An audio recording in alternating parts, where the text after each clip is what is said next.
New Year's Eve 2005. Like most families, the Griffeys were celebrating. Mum Diane and her 3 kids had invited a bunch of friends to their large property in Victoria. But there was someone missing. The head of the house, husband and father, Michael Griffey. Well, to be precise, he was there. He was in the garage, only metres away, his body covered by a tarp. He had been lying there in a pool of blood for days.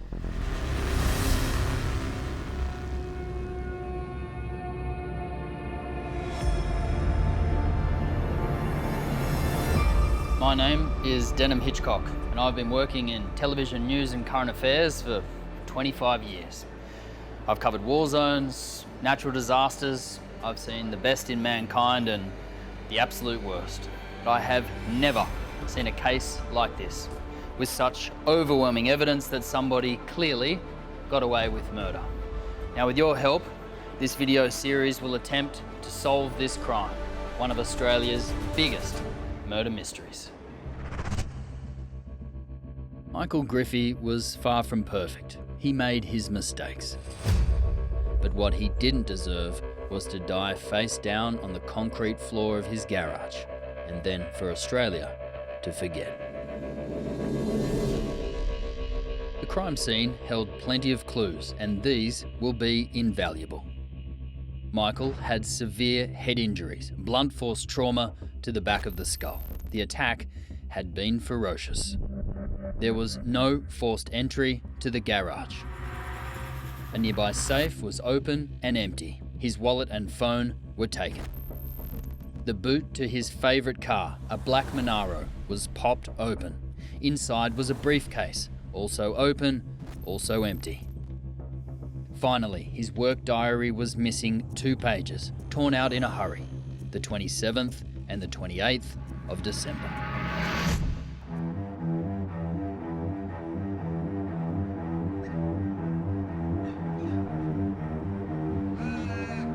Well, a family of suspects is, I guess, what you'd call them. A father murdered, and at one point in time, almost every one of his family members has been suspected of killing him. 15 years ago, the case was front-page news. A high-profile investigation was launched.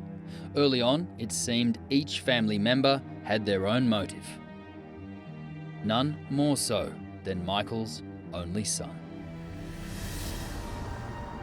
I'm heading out at the moment to meet with the son, Kenny. He's never spoken about any of this before.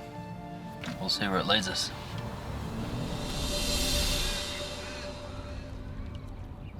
I've agreed to a face-to-face chat with Kenny Griffey. Let's see what he's got to say. When his father was murdered, he was just 18 years old. Strong, quick-tempered, and at that age, hardly equipped to deal with the enormity of this situation. He has never spoken about any of this, and he is suspicious of the media. After all, to the police, he was the #1 suspect for a long time. The idea of this meeting in country Victoria is for Kenny to decide if he trusts me enough to tell his story. And for me to decide if I can take it beyond the headlines. Whoa, you're not going to believe the information we got now. But, yeah, we're going to have to work hard to prove it.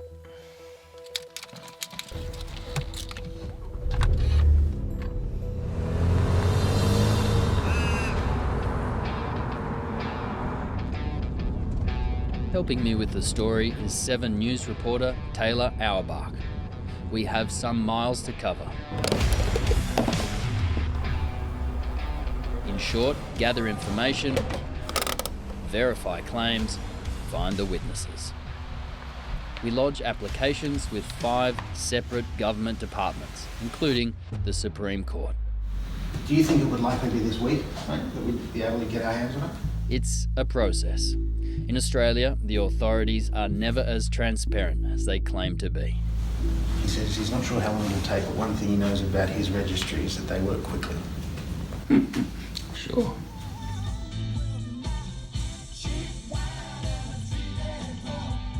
Finding people is also difficult. My name's Taylor, I'm from Channel 7. I'm just hoping you might be able to help me out with something.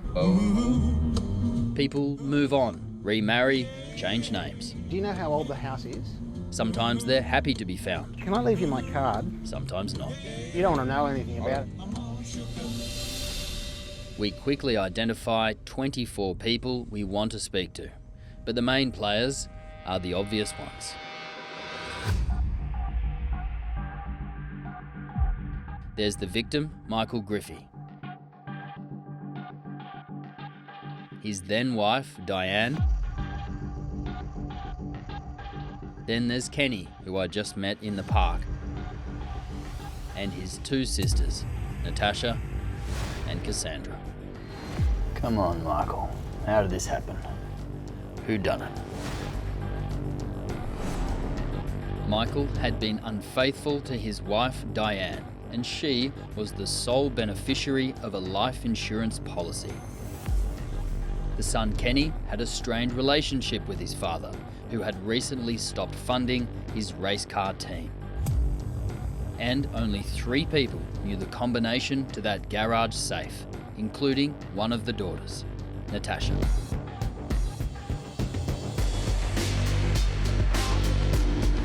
It's been a week now since I met Kenny in the park. Finally, he makes contact.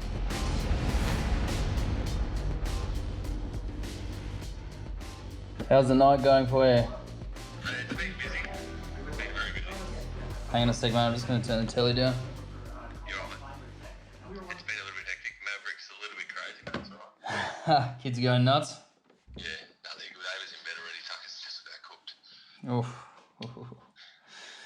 Mate, I was wondering if you had a bit more of a think about it, whether we might come over and have a chat to you. Come over.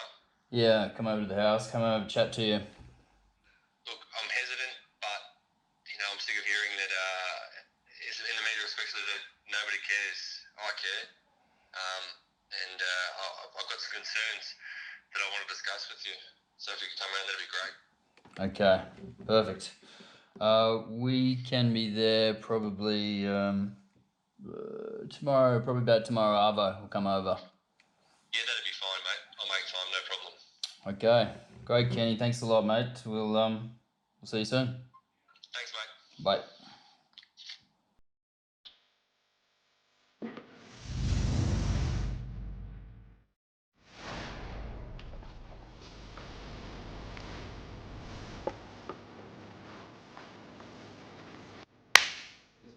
What Kenny is about to tell me, it could reopen this murder case.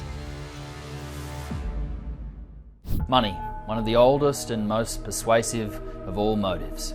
In the next episode, we track how Michael made his money, how he lost it, who stood to benefit. And we find one of the last people to ever speak to Michael Griffey alive. Click here to watch it now, and over here to subscribe for more investigations just like this.